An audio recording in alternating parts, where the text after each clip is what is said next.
कह रहे थे आप करते जाओ करते जाओ करते जाओ, लेकिन समय अनुसार अब बदलते हुए पेरेंट को, तुम भगवान हो, अहम ब्रह्मास्मि, याद रखो, ब्रह्मा तुम हो, रचनाकार तुम हो, खुदा खुद वर्ड से खुदा बनाया ना, एक डंडा ही तो लगा है। सोचते कि बच्चा है वो, औरत कैसी, लड़की कैसे गाना गाएगी, उसके भाव क्या होंगे, उस किस तरह से नाचेगी। आपके पहाड़ चल चल मेरे मन,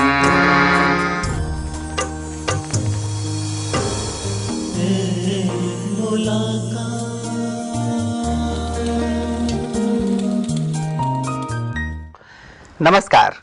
प्रजापिता ब्रह्मा कुमारी ईश्वरी विश्वविद्यालय के अंतर्राष्ट्रीय मुख्यालय माउंट आबू रोड के मनमोहनी वन में स्थित गॉडलीवुड स्टूडियो में चल रहे एक मुलाकात कार्यक्रम में आप सभी दर्शकों का हार्दिक स्वागत है। मित्रों, आप जानते हैं कि एक मुलाकात एक ऐसा कार्यक्रम है जिसमें हर बार हम एक नए मेहमान से आपकी मुलाकात कराते हैं। आज जो मेहमान हमारे साथ हैं वो संगीत के क्षेत्र में बहुत ही नामी ग्रामी हैं। आप कोल्हापुर महाराष्ट्र से पधारे हैं और आपको संगीत के क्षेत्र में बहुत सारे अवार्ड से नवाजा जा चुका है। आप एपी कला एकेडमी के फाउंडर हैं, जिससे 22,000 स्टूडेंट्स तैयार हो चुके हैं जो देश विदेश में जाकर संगीत में अपना नाम रोशन कर रहे हैं, देश का नाम रोशन कर रहे हैं। तो आइए स्वागत करते हैं ऐसी महान विभूति का जो आज हमारे साथ स्टूडियो में मौजूद हैं। आप हैं श्री अरविंद पवार जी। अरविंद जी, आपका बहुत बहुत बहुत स्वागत है गॉडलीवुड स्टूडियो में। आज हम सब सचमुच बहुत प्रसन्न हैं कि संगीत के क्षेत्र की इतनी बड़ी विभूति हमारे सम्मुख बैठी है और हमारे दर्शक भी सभी बहुत प्रसन्न हो रहे होंगे। स्पेशली जो महाराष्ट्र से हैं वो तो आपको बहुत अच्छी तरह जानते ही हैं, लेकिन आज इस चैनल के माध्यम से, पीस ऑफ माइंड के माध्यम से पूरा देश आपको जान पाएगा। अरविंद जी, विशेष मैं शुरुआत करना चाहूँगा। संगीत आपके रोम रोम में है, कला आपके रोम रोम में है, चित्रकारी हो या फिर अन्य वाद्य यंत्र तो आप सभी प्रकार से प्ले करते हैं। मैं जानना चाहूँगा कि ये जो आपको संगीत की विरासत मिली है, क्या अपने माता पिता से, दादा दादी से मिली है या फिर ये आपने कहीं से सीखा? ये तो विरासत में तो नहीं मिली है। मेरे घर में ना कोई गाता है ना कोई बजाता है, और ना ही मैंने कहीं कहीं से कुछ सीखा है। तो मुझे ये ऐसा लगता है भगवान ने मुझे ऐसा बना करके नीचे भेजा है। ब्रह्मदेव ने भी ऐसी कुछ मूर्ति बनाई है। कभी कभी मुझे ऐसा ही लगता है कि ये इतनी सारी कलाएं मुझे कैसी आती है। ना ही मैंने किसी को सीखा है, ना स्कल्पचर सीखा है, ना पेंटिंग सीखा है, ना गाना सीखा है, ना बजाना सीखा है। बस मेरे कान, मेरे आँखें और मेरे ज्ञानेंद्रिय, यही मेरे बस गुरु है। बिल्कुल, ये तो वो बात हो गई जैसे एकलव्य ने जंगल में रहते हुए बस गुरु द्रोण की प्रतिमा स्थापित की और वो अर्जुन से भी श्रेष्ठ धनुर्धर बन गया। बिल्कुल इसी तरह मैंने अपने आप सब सीखा है, देखा है ये क्या बजाता है, हारमोनियम कैसे बजाता है, एक मैंडोलिन कैसे बजाता है, उसे पूछा ये क्या सारे गम कैसे होते हैं, ऐसा करके सबके पूछ करके देख करके सीखा सब। बिल्कुल, आमतौर पे अरविंद जी हम ये कल्पना भी नहीं कर सकते कि कोई वाद्य यंत्र किसी भी बिना किसी शिक्षक के कोई बजा सकता है, व्यवस्थित बजा सकता है, या सारे गामापा, वो तो राग भी कोई ठीक ढंग से नहीं निकाल पाता जब तक कि कोई प्रॉपर टीचर ना हो। तो सचमुच एक अद्भुत बात है कि कैसे परमात्मा ने आपको इन सब चीज़ों से नवाजा है। बहुत सुंदर बात है। तो आपको कब ये एहसास हुआ कि ये सारी कलाएं आपके अंदर है? मैंने सुना कि 9 वर्ष की उम्र में आपने जो चित्रकारी की थी तो आपको चित्रकला के लिए पंडित जवाहरलाल नेहरू जी ने आपको पुरस्कारित किया था। ये हमारे यहाँ एक स्कूल ऑफ आर्ट करके एक स्कूल था ड्राइंग का। तो मैं वहाँ जाने लगा। वहाँ के जो प्रिंसिपल थे एडी कुलकर्णी, तो उन्होंने मेरी कुछ रंगोली देखी और मुझे कहा कि आ जाओ अपने स्कूल में। तो मैं जाने लगा। वैसे मैं अवलिया था, कहीं टिकता नहीं था, फिर भी वहाँ टिका। और एक दिन क्या होगा, उन्होंने कहा कि दिल्ली में एग्जीबिशन है जी। तो बच्चों के 10 साल की उम्र के पहले ये वाले। कौन से सन की बात है अरविंद जी? ये मेरे ख्याल में 1952 की बात है जी। तो सबको कह दिया कि कुछ न कुछ निकालो, दिल्ली में भेजना है। तो मैंने एक पेपर पर ऐसा चित्र निकाला कि एक बच्चा सुबह के समय अपनी मुर्गियों को खाना खिला रहा है, मुर्गियों के बच्चे जो है चिकन्स है उनको खाना खिला रहा है। और ये पेंटिंग में कलर करने के लिए मेरे पास कोई कलर नहीं थे। तो मेरा एक दूसरा स्टूडेंट था, उसके पास कलर की बॉक्स थी। तो मैंने पूछा क्या मैं इसमें से रंग लेकर के ये कलर करूं? तो बोला कलर करो, लेकिन मेरे पास ब्रश तो एक है। तो मैंने कहा मैं पानी में बोर्ड डुबाऊंगा, ऐसा उंगली डुबा करके यहाँ ऐसा कलर लेकर के कलर करता हूँ। तो बोला कर दो, और ऐसा कलर किया और ये मैंने भेज दिया तो वो पहला आया। बहुत सुंदर। इससे ही प्रतीत होता है कि सचमुच जन्मजात कलाकार हैं आप। ये तो बहुत सुंदर बात है। तो ये एक चित्रकला की बात हुई। इसी प्रकार आपने जो एक संगीत की साधना प्रारंभ की, इसे आपने सीरियसली कब लिया? आमतौर पे होता है कि पेरेंट्स बहुत कंसर्न्ड रहते हैं बच्चों के बारे में, हम अपने बच्चे को डॉक्टर बनाएंगे, हम अपने बच्चे को इंजीनियर बनाएंगे, हम अपने बच्चे को आर्मी में भेजेंगे। आपने जब अपनी मनसा रखी होगी, जैसे आपने कहा कि कोई बैकग्राउंड ही नहीं था संगीत के क्षेत्र का परिवार में, जब आपने पहली बार ये बात रखी होगी कि मैं इस फील्ड में जाना चाहता हूँ, क्या रिएक्शन था माता पिता का? ओहो, ये पुराने ज़माने के लोग थे। जब मैंने उनसे पूछा, हमारे कोल्हापुर में एक देवर क्लब नाम का संगीत का एक स्कूल है जी। तो मैंने अपने पिताजी से पूछा कि मुझे उस स्कूल में डाल दो, मैं संगीत गाना सीखना चाहता हूँ। तो वो पुराने ज़माने के थे, बोले गाना सीख कर क्या तमाशा करोगे? जैसे गलियों में होते हैं। गलियों में होते ये क्या लगा रखा है, कुछ नहीं सीखोगे। जी जी जी, नाम बदनाम करोगे तो हमारा।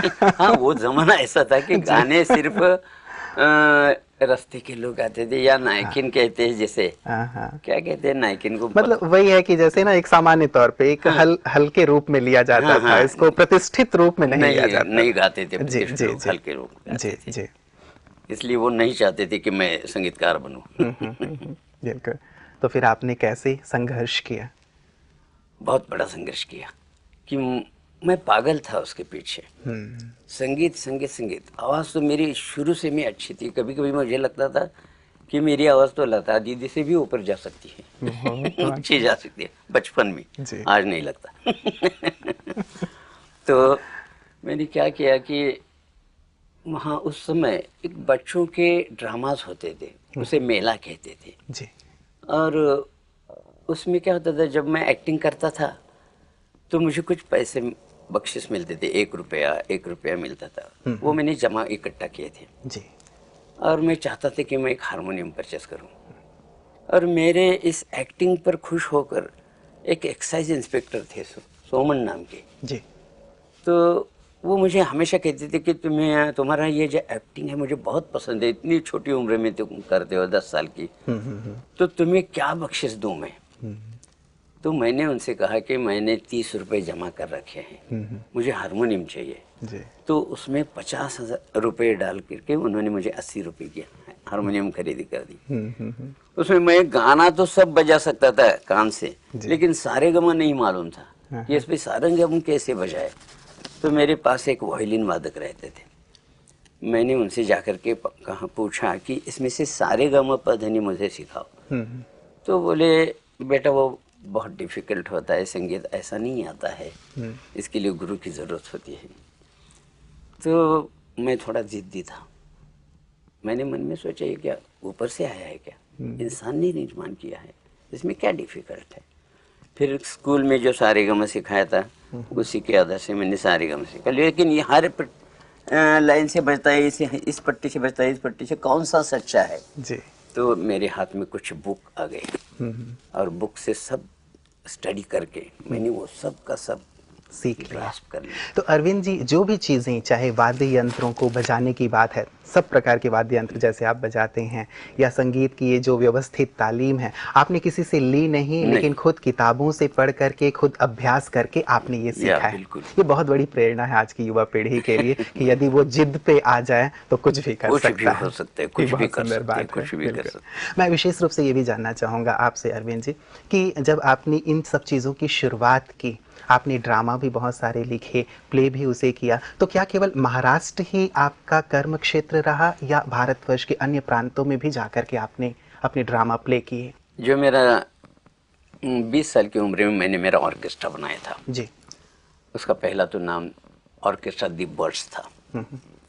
और मेरे ख्याल में वो हमारी एरिया में तो पहला ऑर्केस्ट्रा था, उसके पहले किसी का ऑर्केस्ट्रा नहीं था जी। ये मैं 62 की बात बता रहा हूँ। और उसके प्रोग्राम्स कर्नाटक, महाराष्ट्र और गुजरात में बहुत सारे हो गए कि लोगों को ये समझ में नहीं आता था कि फिल्मी जैसा गाना बजता है, ये स्टेज पर लोग कैसे गाते हैं। अकॉर्डियन वगैरह बजाता था तो बहुत लोग इम्प्रेस होते थे जी। और बहुत बहुत फेम मिला था हमारा ऑर्केस्ट्रा को उस जमाने में। तो क्या ये प्रथम ऑर्केस्ट्रा था ये महाराष्ट्र प्रथम का? महाराष्ट्र के तो मैं नहीं कहूँगा, लेकिन हमारे उस एरिया में तो कोल्हापुर के कोल्हापुर में। वैसे महाराष्ट्र में बोले तो भी ठीक रहेगा, क्योंकि उस वक्त ऑर्केस्ट्रा किसी का नहीं था। बिल्कुल, या उतना ज्यादा प्रचलन में भी नहीं रहा हाँ होगा। नहीं था जी। एक दो थे, एक ई डैनियल और वैन शिपले, वो इंस्ट्रूमेंट्स बजाते थे, लेकिन गा करके ऐसा पूरा ऑर्केस्ट्रा किसी का नहीं था। उस समय जो आप कोई गीत बहुत ही शिद्दत से गाते थे और लोग जिसको बहुत ज्यादा पसंद करते थे, क्या उसका एक मुखड़ा हमारे दर्शक सुन सकेंगे आपके मुख से? अरे जरूर, क्यों नहीं। प्लीज।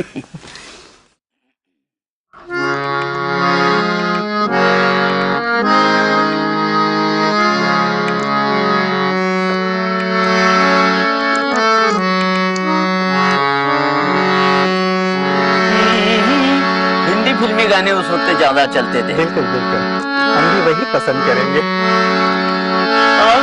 आने से उसके आए बहार, जाने से उसके जाए बहार, बड़ी मस्तानी है मेरी महबूबा, मेरी जिंदगानी है मेरी महबूबा।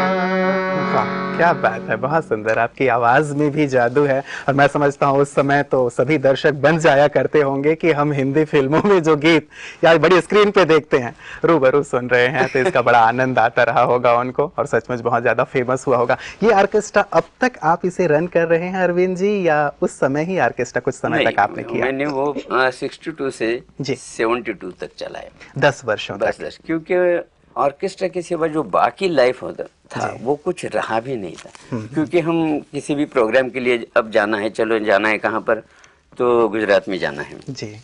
तो निकलते थे रात, ऑर्केस्ट्रा पूरा होने के बाद 2-2:30 बजे खाना खाते थे, फिर घर आते थे तो सुबह हो जाती थी। जी। जब सब लोग जागते थे तो हम सोते थे, और फिर दोपहर को उठ करके खाना खा करके दूसरे पढ़ने।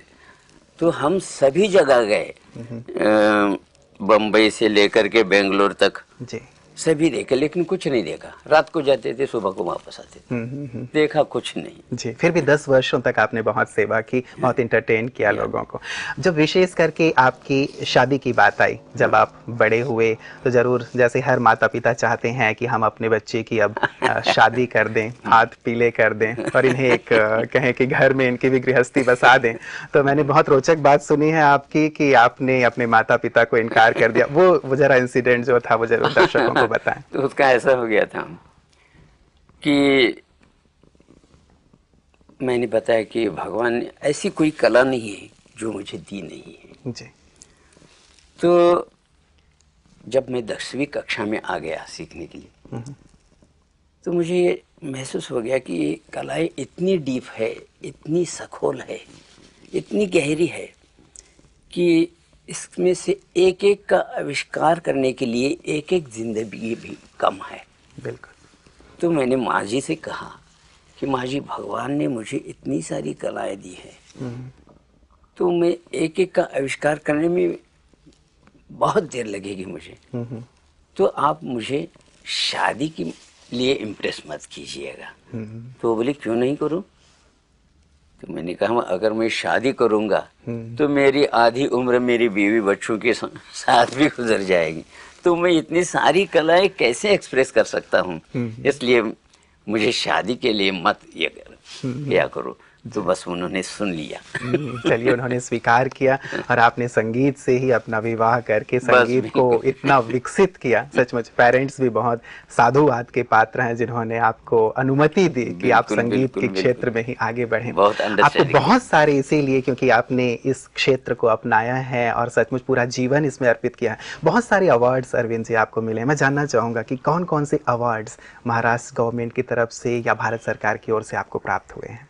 हाँ, वैसे बहुत से मिले, लेकिन बताने वाली बात यह है मैंने पहली फिल्म का म्यूजिक बनाया जी। उस फिल्म का नाम था मराठी काल रात्रि 12 वाजता, कल रात 12 बजे जी। तो इसके पहले मैंने किसी भी फिल्म का म्यूजिक नहीं किया हुआ था। तो म्यूजिक कैसे किया जाता है मुझे कुछ पता नहीं था। मुझे बस इतना मालूम था कि मेरी धुन मैं बना रहा हूँ, ये धुन मैंने अच्छी बनाई है जी। किसी अच्छे गायक से गाएंगे, ये ताल करेक्ट है, ये सब करेक्ट है। लेकिन स्टूडियो में क्या चलता है कुछ पता नहीं था। और मैंने बनाई। बस हर एक बात करते समय मैं एक बात करता हूँ कि हमेशा मेरी अंदर की जो शक्ति है उसे जगाता हूँ और उसे प्रार्थना करता हूँ कि जो मैं चीज़ बना रहा हूँ भगवान तुझे समर्पित है, तो ऐसी बना दे कि बस लोग खुश हो जाए। तो वो फिल्म मैंने बनाई, उसका संगीत हो गया, फिल्म रिलीज हो गई and it was awarded first. पहली बार आपने संगीत दिया और पहली बार ही आपको अवार्ड प्राप्त सब हो लोग गया। महाराष्ट्र के कहीं ऐसा लगता है कि आपने चूंकि ईश्वर को समर्पित कर दिया था कि भगवान तुझे अर्पित है, तो शायद ईश्वर ने इसका एवज आपको कहीं अवार्ड प्रसाद दिया आपको। बिल्कुल। अब तक आपने मराठी फिल्मों में कितनी फिल्मों में संगीत दिया है? 10-12 फिल्मों में संगीत दिया है। और आप गीतकार भी हैं, आपने कई गीत लिखे होंगे, तो कितने गीत अरविंद जी अब तक आपने लिखे हैं? बहुत से नहीं काउंट कर सकते हैं कि गीत शिवराय जो मैंने लिखा है उसमें 52 गीत है जी। गीत महावीर जो मैंने लिखा महावीर के जीवन पर, उस पर भी 40 गीत है जी। वैसे फिल्म के लिए, नाटक के लिए और सैकड़ों गीत लिखे। बहुत सुंदर। चलिए, बहुत सारी आपकी तरफ से देन है फिल्म इंडस्ट्री को, मराठी फिल्म इंडस्ट्री को भी। तो अवार्ड्स की बात हम कर रहे थे अरविंद जी, आपने कहा कि पहली फिल्म से ही आपको अवार्ड मिला, तब तक कौन कौन से अवार्ड्स आपको प्राप्त हो चुके हैं? वैसे मुझे ड्रामा का भी एक अवार्ड मिल गया जी। मैंने इसके पहले कभी ड्रामा नहीं लिखा था, बस 1-2 ड्रामा पढ़े थे कैसे लिखा जाता है, ये पहला अंक है, दूसरा अंक है, तीसरा अंक है। तो एक संगीत संस्कार नाम का मैंने ड्रामा लिखा था जी। एक थीम थी मेरे मन में कि हमेशा मैं हिंदुस्तानी शास्त्रीय संगीत का महात्म्य बताता रहता हूँ और मुझे वो बहुत भाता है। मुझे मालूम है कि हमारा जो हिंदुस्तानी शास्त्रीय संगीत है ये पूरी दुनिया में बिल्कुल श्रेष्ठ ही नहीं, तो पूरी दुनिया को ये उस पार ले जाने वाला संगीत है जी। उस ड्रामा में मैंने एक वाक्य लिया है कि वो क्या है, ड्रामा की थीम ऐसी है कि पिताजी तो बूढ़े हैं और पुराने ज़माने के शास्त्रीय गायक है और उनका बेटा जो राजू है वो पॉप सिंगर है। तो पिताजी के क्लासिकल कोई प्रॉब्लम सुनता नहीं है, उनकी तो घर में दरिद्रता है और राजू एक क्रिश्चियन लड़की से शादी करके अलग हो रहा है, उसके तो इतने सारे सैकड़ों प्रोग्राम हो रहे हैं और बहुत रिच हो गया है। तो सब वो लड़के क्या कहते हैं ऑर्केस्ट्रा वाले, अरे ये क्या गाते हैं, इनका आ कौन सुनने वाला है। आज तो इंसान चांद पर और मंगल पर जा पहुंचा है और ये अभी अपने पुराने ज़माने से बाहर ही निकलते हैं।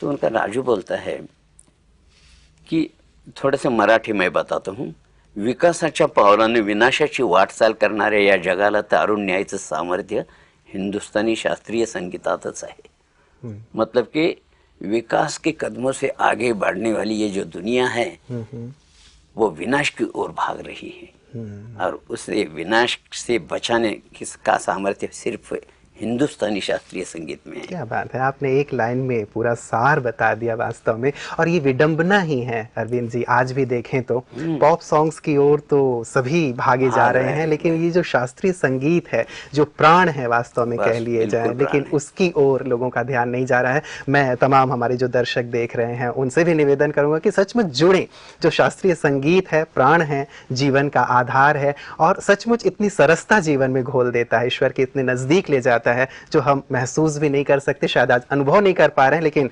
अरविंद जी की बातों से आप अनुभव अवश्य कर रहे होंगे। अरविंद जी, हम अवार्ड्स की बात कर रहे थे, लेकिन विशेष करके मैं ये भी चाहूँगा कि आपने AP कला एकेडमी का निर्माण किया, तो मुझे लगता है कि शायद मन में कहीं ना कहीं जो बात अभी हम कर रहे हैं कि लोग शास्त्रीय संगीत से शायद दूर होते चले जा रहे हैं, तो मन में शायद ये भाव अवश्य आपके रहा होगा कि मैं हमारे देश के युवाओं को उस चीज़ से अवगत कराऊं जिस चीज़ से भगवान ने मुझे नवाजा है। शायद आपके पास यही प्रेरणा रही होगी जिससे आपने शुरुआत की। क्या कहेंगे आप? हाँ, तो बिल्कुल यही था कि एक तो उस ज़माने में हमारे यहाँ ऐसे कोई म्यूज़िकल एकेडमी नहीं थी या कोई स्कूल नहीं था जी, जिससे बच्चों को छोटी छोटी बातों से संगीत सिखा करके उसमें एक प्रेरणा निर्माण की जाए। तो मुझे लगा कि ये जो इतने सारे इंस्ट्रूमेंट अपने को आते हैं, हम बजा सकते हैं, गाना गा सकते हैं, तो क्यों ना हम ये सबको बांट लें। जी, तो इसी प्रेरणा से मैंने एक पहले म्यूजिकल क्लास नाम का और बाद में अरविंद पवार कला एकेडमी नाम से एक एकेडमी निर्माण की, जी, जिसमें से आज तक 40 साल में 22,369 लड़के सीख करके गए हैं। बहुत अच्छा। तो इसमें मैं guitar, mandolin, sitar, santoor, harmonium, tabla, ढोलकी, ड्रम सेट, गायन, नर्तन सभी सिखाता हूँ। सब कुछ सिखाता हूँ। बिल्कुल बिल्कुल, बहुत सुंदर। और जहाँ भी ये बच्चे गए हैं, निश्चित रूप से जो आपने उनके अंदर भरा है उस चीज़ को विकसित कर रहे होंगे और दूसरों तक भी फैला अवश्य रहे होंगे। पूरी दुनिया में गए। जी जी जी जी। अरविंद जी, जब प्रजापिता ब्रह्मा कुमारी ईश्वरी विश्वविद्यालय में आने की बात हुई कि आप यहाँ पे आए हेडक्वार्टर्स में, तो मैंने सुना कि यहाँ आने से पूर्व आपके मन में बहुत सारे मन के भाव आ रहे थे कि वो जो माउंट आबू है, जो ईश्वर की जैसे कहें अवतरण भूमि है, जहाँ की साक्षात स्वर्ग है, जिसके बारे में आपने सुन रखा था, तो उसके बारे में शायद आपने कुछ पंक्तियाँ लिखी हैं। हम चाहेंगे कि आप हमारे दर्शकों को वो पंक्तियाँ अवश्य सुनाएं जो यहाँ आने से पूर्व आपके मन में भाव के रूप में पैदा हुए। बिल्कुल, मैंने कल्पना की थी कि कैसा होगा वहाँ का माहौल, कैसे होगी। मैं आपका गा करके सुनाऊंगा। बिल्कुल बिल्कुल, आप जरूर सुनाएं।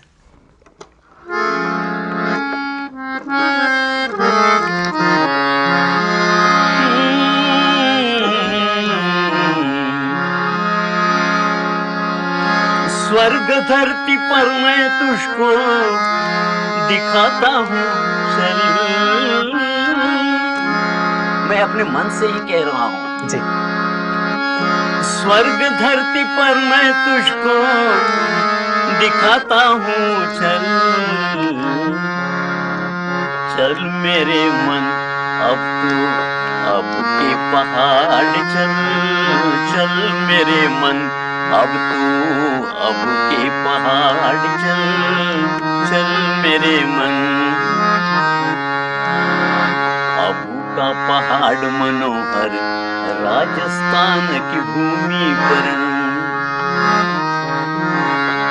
नीले आसमान के तले अद्भुत पर्वत अति सुंदर।